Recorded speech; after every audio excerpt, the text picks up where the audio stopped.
Live from Fargo and serving you on TV, online, and on the go. This is Valley News Live at 10.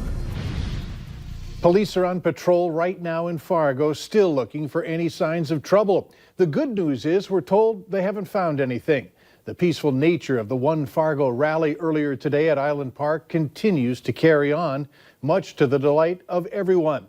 Valley News Team's Alexandra Kay joins us live from downtown Fargo with more. Alex. All right, we're having technical difficulties. What I can tell you, though, is that temperatures were high and running high following the situation last week. And what we had there was the riots, of course, as we went through there. But tonight, things are going well. As we mentioned, today's One Fargo Rally ended just as it began, peacefully. There were numerous speakers, including Black Lives Matter's representatives and the FM Metro mayors. The theme was unity and ending systemic racism. Many at the rally say the change to end racism needs to start now, and they called on area leaders to do their part. Of course, wanted to show up to show support for my brothers and sisters, as I would say. And make people realize that this is a huge problem going on. The Fargo Police Department did thank organizers on social media for holding a peaceful event. Minnesota Governor Tim Walz has announced that the Minneapolis City Council has banned the use of chokeholds by police. It's in response to the death of George Floyd, who was killed last week. Walz says the ban was a low bar, considering the ban should have been in place before this. When I hear that, the first thing I just have to be honest is that's a pretty damn low bar, just to start with, in terms of that we hadn't had that. But to think about this, that's in many communities. And it took this to get it done. The head of Minnesota's Department of Employment and Economic Development today outlined the details of Phase 3 of the state's reopening. It would allow gyms to reopen at 25% capacity. Indoor and outdoor entertainment venues may reopen at 25% capacity.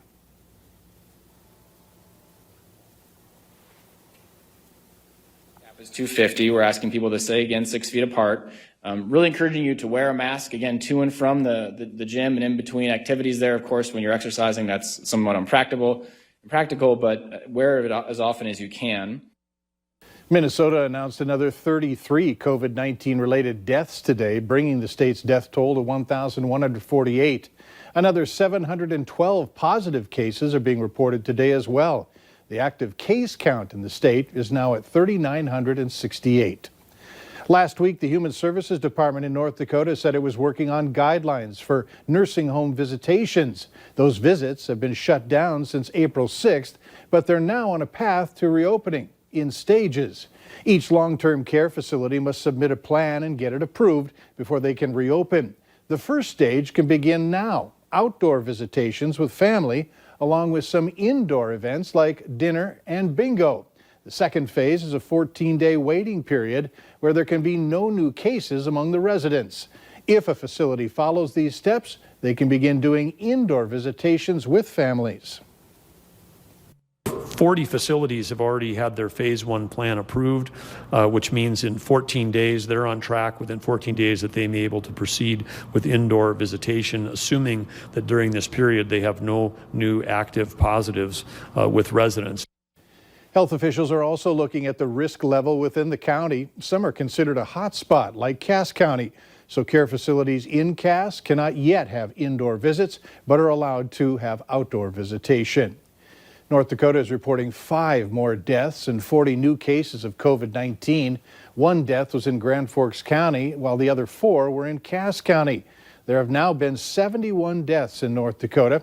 30 people are currently in the hospital. The active case count in the state is 432. Fargo Brewing Company has reopened its doors after a COVID scare. They shut down for a second time on Tuesday so all employees could get tested. The good news is all the results came back negative.